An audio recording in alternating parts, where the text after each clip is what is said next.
အားလုံးပဲဒီနေ့မှာတော့ကျွန်တော်အကြိုက်ဆုံး celebration 5ခုအကြောင်းပြောသွားမှာပါ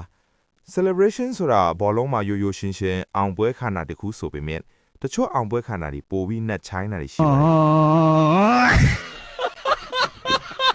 ကျွန်တော်ကတော့ရိုးရိုးရှင်းရှင်းကြည်ကောင်းတယ်ကျွန်တော်အကြိုက်ဆုံးဒူကို celebration 5ခုကိုပြောပြပေးသွားမှာပါနံပါတ်5မှာတော့ Brahim Diaz နဲ့ Theo Hernandez ပါ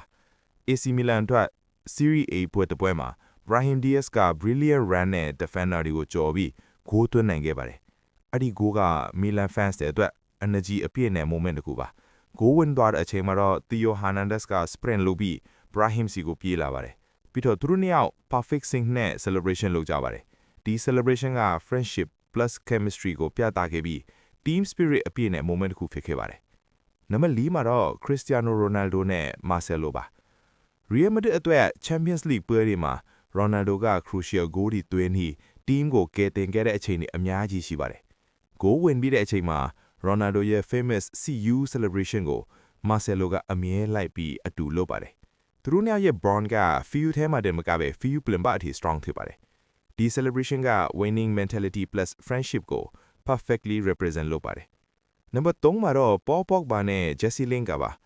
Manchester United အတွက် goal သွင်းပြီးတဲ့အချိန်မှာသူတို့နှစ်ယောက်က funny dance celebration တွေလုပ်ကြပါတယ်။ပရိသတ်တွေကဂိုးသလုံးထက်တောင်သူတို့ celebration ကိုစောင့်ကြည့်ကြပါတယ်။ social media မှာလည်း viral ဖြစ်ခဲ့ပြီး young fans တွေအတွက် icon ဖြစ်ခဲ့ပါတယ်။ဒီ duo က football ကို serious တစ်ခုတည်းမဟုတ်ပဲ fan ပါရှိနိုင်တယ်ဆိုတာကိုပြသခဲ့တာ example တစ်ခုပါ။နံပါတ်2မှာတော့ Anthony နဲ့ Diogo Dalot ပါ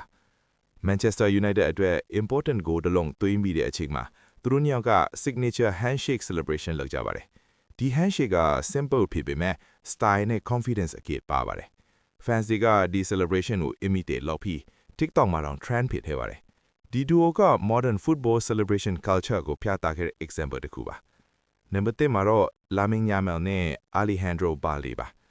FC Barcelona အတွက် young talent နှစ်ယောက်က goal သွင်းပြီးတဲ့အချိန်မှာ dance celebration လုပ်ကြပါတယ်။ဒီ celebration က energy, youth, confidence ကိုပြသပါတယ်။သူတို့ရဲ့ chemistry က Barcelona ရဲ့ future ကိုပြသနေတယ်လို့ပါပဲ။ fans တွေကလည်းဒီ duo ကို next generation stars လို့ခေါ်နေကြပါတယ်။ဒီလို duo celebration တွေက football ကိုပိုပြီး entertaining ဖြစ်စေပါတယ်။ဂိုးတစ်လုံးက game လို့ပြောင်းလဲနိုင်တယ်လို့ celebration တစ်ခုက fans ရဲ့ memory ထဲမှာသက်လုံးကျန်နေတတ်ပါတယ်။ဒါကြောင့် football ကိုကြည့်တဲ့အချိန်ဂိုးတွေတည်းမကပဲ celebration တွေကိုပါအသတိထားကြည့်ကြပါ။တခါတလေမှာတော့ celebration ကဂိုးထက်တောင် famous ဖြစ်တတ်ပါတယ်။အခုပြောပြထားတာကတော့ကျွန်တော်အကြိုက်ဆုံး duo celebration 5ခုပါ။ football content တွေထပ်ကြည့်ခြင်းရင် follow နဲ့ subscribe လုပ်ထားဖို့မမေ့ပါနဲ့။နောက်ဗီဒီယိုမှာပြန်တွေ့ကြပါမယ်။